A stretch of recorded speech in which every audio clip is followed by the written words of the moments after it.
Mana turagushimiye, turaguhimbaje, tugushimiye ko ugira neza, tugushimiye ko uri umukozi w'umuhanga, tugushimiye ko nta kintu na kimwe kigiye kikunanira, tugushimiye ko wabanye natwe ukaturinda, icyubahiro ni icyawe.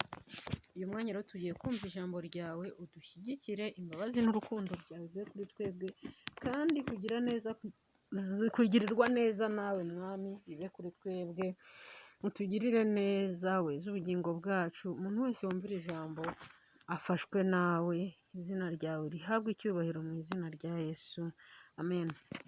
Haleluya, muraho murakomeye, Imana y'amahoro ibaha umugisha. Uyu munsi nifuje ko tuganira ku ijambo uburyo bwo gutwara intwaro z'Imana. Turatangira dusoma ijambo ry'Imana, Abefeso, ni igitabo Pawulo intumwa yandikiye Abefeso, ibice 6 umurongo wa 10. Umutwe w'amagambo uranditse ngo uburyo bwo gutwara intwaro z'Imana. Ngo ibisigaye mukomerere mu mwami no mu mbaraga z'ubushobozi bwe bwinshi. Mwambare intwaro zose z'Imana kugira ngo mubashe guhagarara mudatsinzwe n'uburiganya bwa Satani. Kugira ngo mubashe guhagarara mudatsinzwe n'uburiganya bwa Satani, kuko tudakirana n'abafite amaraso n'umubiri, ahubwo dukirana n'abatware, n'abafite ubushobozi, n'abategeki y'isi y'umwijima n'imyuka mibi y'ahantu ho mu ijuru. Nuko rero mutware intwaro zose z'Imana kugira ngo mubashe gukomera ku munsi mubi, kandi murangije byose mubashe guhagarara mudatsinzwe. Imana ishimwe, haleluya. Pawulo yandikira Abefeso, yabonaga ko abantu b'iyi minsi, kandi muranabibona, usanga abantu b'iyi minsi hari ibindi bintu bashaka kurwanisha. Usanga umuntu ari umukristo ariko agashaka kurwanisha amafaranga, akumva ko amafaranga ari byose. Biratangaje ko umuntu ashobora kuba ari umunyamasengesho ariko akavuga ati njyewe amafaranga ni byose, akabivuga. Usanga undi aravuga ati kuba mfite umuryango ukize ni ibintu bikomeye, kuba mfite umuryango ukomeye ufite icyubahiro ni ibintu bikomeye. Ariko ntago abantu dukirana nabo ari abantu bafite inyama n'amaraso. Oya, ntago ari abantu bagaragara, ntago ari abantu uzafata imbunda ngo urwane nabo, cyangwa se ufate ibirwanisho bindi urwane nabo. Oya, abantu turwana nabo nk'abantu b'abakirisito, turwana n'imyuka mibi itagaragara y'ahantu nko mu ijuru, mu kirere. Murabizi Daniyeli ari gusenga, ngo yasenze iminsi myinshi, ndetse ngo yarageze ku minsi 21, ariko amasengesho ye yaraheze mu kirere, atabasha gutumbagira ngo agere mu ijuru. Noneho nibwo Imana yohereje umumarayika aza kurwana na ya myuka mibi yo mu kirere, kugira ngo amasengesho ya Daniyeli azamuke. Ngo rero uko dusenga cyangwa se ibyo dukora, ibyo dusaba Imana, hari imyuka mibi yo mu kirere ibitangira. Bivuze iki? Bivuze ngo tugomba kumenya ko tutarwana n'abantu bambaye inyama n'amaraso, ahubwo turwana n'imyuka mibi, kandi ngo ni abatware b'umwijima, b'iyi si y'umwijima. Ngo isi itarimo umwuka wera, isi itarimo Kristo, abantu bose batari bamenya Kristo, burya baba bakiri mu mwijima, baba bari mu butware bwa Satani. Niyo mpamvu rero twebwe kugira ngo urwane n'umuntu uri mu mwijima, mu isi y'umwijima, uri mu butware bwa Satani, nta kindi Pawulo yavuze cyagufasha, ni ugutwara intwaro z'Imana. Kuko yavuze ngo mwambare intwaro zose z'Imana kugira ngo mubashe guhagarara mudatsinzwe n'uburiganya bwa Satani. Kuko tudakirana n'abafite amaraso n'umubiri, ahubwo dukirana n'abatware, n'abafite ubushobozi. Imyuka mibi cyangwa se abakozi ba Satani, cyangwa se abari abamarayika bamanukanye na Shitani, we wari Rusoferi, afite imbaraga ndetse bafite n'ubutware n'ubushobozi. Gusa icyo badafite ni kimwe, ntabwo bafite imbaraga zingana n'iz'Imana, cyangwa se n'icya kabiri cyazo. Hari n'ubushobozi badafite, ariko bafite ubushobozi bukomeye, bafite n'imbaraga zikomeye z'umwijima, ariko nta mbaraga z'umucyo bagira.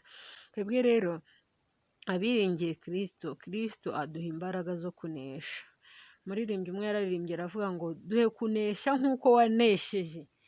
Uduhe kunesha nk'uko wanesheje, mwami wakomeretse ari twe uzira. Umuririmbyi yararirimbye ngo mwami wakomeretse ni twe waziraga, wahemuwe utyo uranashinyagurirwa ari twe ugira gute, ari twe uzira. Aravuga ngo duhe kunesha nk'uko wanesheje, ndetse arakomeza avuga ngo hahirwa umuntu uzapfa apfira muri wowe Yesu. Ibyo rero bivuze iki? Bivuze ko ntabwo ushobora kumbwira ngo uzapfira muri Kristo utamwizera, ntabwo uzapfira muri Kristo udafite imbaraga za Kristo. Uyu munsi imbaraga za Kristo kugira ngo uzibone, nuko ugomba kwiringira Kristo, nuko ugomba kumutabaza, nuko ugomba kumwiringira, nuko ugomba kumuhamagara igihe cyose ukaba muri we. Nuba muri we ukirinda ikibi cyose, ukarinda ubugingo bwawe, nibwo uzabona imbaraga za Kristo. Pawulo rero yahishuriwe n'umwuka w'Imana cyane, abona ko umuntu w'umukristo akwiye azashikama ari uko yambaye intwaro z'Imana. Ngo kugira ngo ubashe gukomera ku munsi mubi, ni uko uzagira gute, uzatwara intwaro z'Imana. Yavuze ko mu gihe ushaka kugira ngo ubashe guhagarara ushikamye, icya mbere ugomba gukenyera ukuri. Murabizi iyo wambaye umwenda, cyane cyane abantu, yego n'abagore barayambara amapantaro, ariko n'abakobwa bose bambara amapantaro, ariko murabizi abantu bambara amapantaro, amajipo, iyo udakenyeye ngo ushyiremo umukandara, ushyiremo umushumi cyangwa se ibigufashe, iragwa. Rero umwenda wose wambara ugafata mu nda, iyo utagufasha uragwa. Niyo mpamvu bavuze ngo mukenyere ukuri, ngo ukuri kuba umukandara ukwegereye. Umukristo udafite ukuri aba ameze nk'umuntu wambaye umwenda utamwegereye mu nda, agenda afasheho, nta kindi kintu yafatwa, kuko iyo arekuye wa mwenda, ni ukuvuga ngo uhita ugwa. Kubera ko umukristo udafite ukuri, udakenyeye ukuri, cyangwa se udafite Kristo, ubundi Kristo yavuze ngo ni njye nzira, nkaba ukuri, nkaba n'ubugingo. Ngo rero umukristo udafite ukuri muri we, cyangwa se utikenyeje ukuri, utikenyeje Kristo, uwo muntu ntago yabasha gukomera. Iyo ntwaro ntayo aba afite. Ukeneye intwaro y'ukuri kugira ngo ubashe gukomera ku munsi mubi. Ukeneye kuva mu binyoma, ukeneye kwambara ukuri, ukeneye kutubaka urugo rushingiye ku binyoma, ukeneye kutaba mu kazi gashingiye ku binyoma, ukeneye kutabaho urya indimi ngo uvuge ibinyoma. Oya, kugira ngo ukorane neza na Kristo, kugira ngo utsinde Satani, ngo utsinde imyuka mibi yo mu kirere, ni uko ugomba gukenyera ukuri. Niko Pawulo yavuze, kandi ni ibintu yahishuriwe n'umwuka w'Imana. Arangije avuga ngo mwambare gukiranuka nk'icyuma gikingira igituza. Ibintu abasirikare nibo babitubwira cyane, kandi nabo sentire barayikoresha, ariko abasirikare babasha kukubwira umumaro w'icyuma gikingira igituza. Murabizi ko abenshi inshuro nyinshi iyo umusirikare ari ku rugamba yambara icyo bita antibale mu gituza. Mu gituza niho haba umutima. Mu gituza niho haba umutima. Rero ijambo ry'Imana rivuga ngo rinda umutima wawe kurusha ibindi byose birindwa. Ntukemere ko umutima wawe winjiramo ibintu bibi, ntukemere ko umutima wawe winjiramo ibintu byanduye, ntukinjize amatiku mu mutima wawe, ntukinjize amakimbirane mu mutima wawe, ntukinjize ishyari mu mutima wawe, ntukinjize inzangano mu mutima wawe. Rinda umutima wawe kurusha ibindi bintu byose birindwa, kuko ariho iby'ubugingo bibikijwe. Ibintu by'ubugingo byose bibikwa mu mutima. Ntabwo rero nuba umukristo ariko ukaba utabasha kurinda ibiri mu mutima wawe, menya yuko utazabasha kubona Imana, ntabwo uzabasha gutsinda urugamba, ntabwo uzabasha kwambara neza irya kamba Kristo yadusezeranyije. Kristo yasezeranyije abantu bamukunda, arababwira ngo nzabambika ikamba ry'ubugingo. Kandi Kristo ni umucamanza utabera. Kuri uriya munsi hari ikamba yahishiye abantu bamukunda, abantu bamwizera. Rero Pawulo yahishuriwe n'umwuka w'Imana, abona ko abantu bakwiye kwambara gukiranuka. gukiranuka ku gato no ku kanini, gukiranuka mu kazi, ku mafaranga, gukiranuka mu bintu byose, gukiranuka mu mivugire, gukiranuka mu kazi, ukirinda kwiba, ukirinda kuriganya, ukirinda amatiku, ukirinda gutikura, kugambana.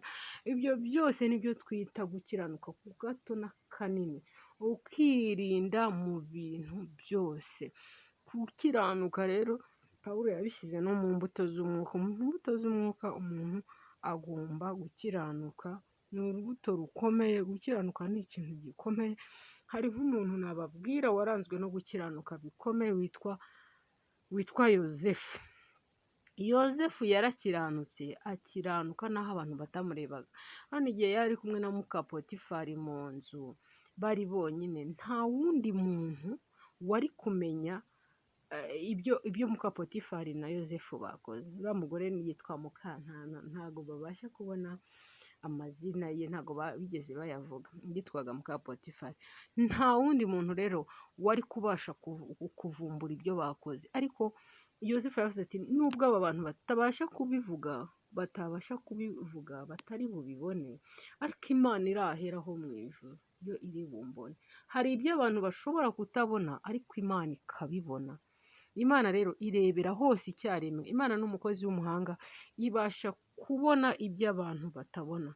Muri bimwe navuze ngo abera hose icyarimwe, ngo ntabwo abeshya, ntabwo ari umubeshyi, ntabwo abeshya, arareba ibyo abantu twebwe tutabasha kubona. Imana yo ibasha kubibona. Kiranuka aho abantu bareba n'aho batakureba. Nubasha gukiranukira aho abantu bareba n'aho batakureba, Imana izakureba iri mu ijuru ikwishimiye. Ariko nubasha gukiranuka aho abantu bakureba, uzaba uri indyarya, kuko uzaba uri kubeshya abantu ko uri umukiranutsi, ariko Imana yikureba ibone yararumbije, ikureba ibone irababaye, ikureba ibone irahangayitse, ikurebe yicuze icyatumye ikurema, ikurebe yicuze icyatumye iguhamagara. Rero Pawulo niyo mpamvu yavuze ngo mwambare gukiranuka nk'icyuma gikingira igituza. Gukiranuka nibyo byonyine bizarinda umutima wawe, bigatuma ugenda uticira urubanza, bigatuma ugenda udafite umutima uhagaze, ugatuma ugenda udafitanye Imana n'urubanza, kubera ko wakiranutse. Rero hari igihe abantu babeshya umutima ugahora ubarya, umutima ugahora ubashinja, ariko bo bakibwira ko babeshya Imana, ariko mu by'ukuri barabeshye imitima yabo. Ariko bababwira ngo mukwese inkweto arizo butumwa bwiza. Inkweto zivuga ubutumwa bwiza. Mukwese inkweto. Ubundi murabizi ibirenge, inkweto zirinda ibirenge gusatagurika, kuba byajombwa n'ibindi bintu bibi byangiza umubiri. Rero kandi iyo umuntu agiye kuvuga ubutumwa agenda n'amaguru. Rero Pawulo yavuze mukwese inkweto arizo butumwa bwiza. Ubutumwa bwiza bube muri mwebwe, mubwirize ubutumwa bwiza. Pawulo yaratubwiye, cyangwa se yabwiye abakristo bari mu rugendo, aravuga ati intwari ikomeye mugomba kugira n'ubutumwa bwiza. Mubwirize ubutumwa bwiza. Kandi na Kristo yasize abibwiye intumwa zavuga ati mubwirize ubutumwa bwiza kugera ku mpera y'isi. Kandi mukwese inkweto arizo butumwa bwiza bw'amahoro bubiteguza. Yego. Kandi yeze kuri byose mutware kwizera nk'ingabo. Kwizera nk'ingabo.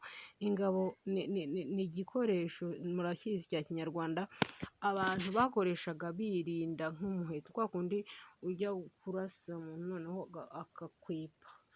Ingabo ni igikoresho nyine bashaka kukurasa wenda umuheto, cyangwa se bafoye, sinzi imvugo wenda ndabivugamo, then noneho wowe ukawukwepa cyangwa se ukawutangira, aho kugira ngo ugucumite ugacumita muri ya ngabo. Rero ni igikoresho cyangwa se ni ikirwanisho, cyangwa se ni nk'ubwirinzi umukristo akwiye kugira. Yabwiye abantu bavuga ngo mugire kwizera nk'ingabo. Kwizera ni ikintu gikomeye. Pawulo yaranakivuzeho cyane cyane kwizera, ndetse n'igitabo cy'Abaheburayo kitubwira ku kintu kijyanye no kwizera, akatubwira ati umuntu utizera ntibishoboka ko yanezeza Imana. Kandi ngo kwizera kuzakiza umurwayi, niko Yakobo nawe yavuze ngo kwizera kuzakiza umurwayi umwami amuhagurutse. Ikindi ngo umuntu utizera mu Baheburayo ntashobora kunezeza Imana, kandi ngo ikintu cyatumye abakera babaho nta kibazo bafite ni uko bari bafite kwizera. Icyatumye banesha ni uko bari bafite kwizera. Iyo umuntu adafite kwizera acika intege. Iyo umuntu adafite kwizera ntabwo ashobora gutera imbere. Umuntu adafite kwizera ntabwo ashobora gukomera mu by'Imana yamubwiye. Ku gituma ushobora gukomera muri uru rugendo ni uko uba wizeye Imana, ukizera Kristo. Rero dukeneye kwizera cyane, ndetse ukagira kwizera ukagukoresha nk'ingabo igukingira. Nta kindi kintu uzatsindisha imyuka mibi cyangwa Satani, ni uko uzagira kwizera cyane. Ikindi yavuze cyane ni uko abantu dukwiye kugira agakiza ndetse mukagira ariko mwakire nk'inkota y'umwuka ariyo jambo ry'Imana. Mugire agakiza ndetse mugire n'ijambo ry'Imana, musengeshe n'umwuka iteka mu buryo bwose bwo gusenga no kuba maso. Imana ishimwe. Ikindi kintu Pawulo yavuze gikomeye abakristo benshi bajya babura ni ikintu cyitwa agakiza. Agakiza kamere nk'ingofero. Buriya sinzi abantu bari ahantu ari benshi abantu bari ahantu ari benshi, umuntu wambaye ingofero niwe ugaragara cyane. Niyo mpamvu agakiza yakagereranyije nk'ingofero kuko karagaragara. Karagaragara. Iyo umuntu afite agakiza biragaragara. Ikindi avuga ngo musengeshe umwuka iteka. Umukristo akwiye gusengesha umwuka, ntasengere mu mubiri, kugira ngo abashe gutsinda imyuka mibi. Izi rero ni intwaro Pawulo yahishuriwe, avuga ati reka nzibwire abantu bo muri Efeso, ariko natwe turimo, kugira ngo aba bantu bo muri Efeso batazagira batazagwa, batazacika intege, kugira ngo uyu munsi dutware intwaro z'Imana kugira ngo tudacika intege, kugira ngo tudagwa.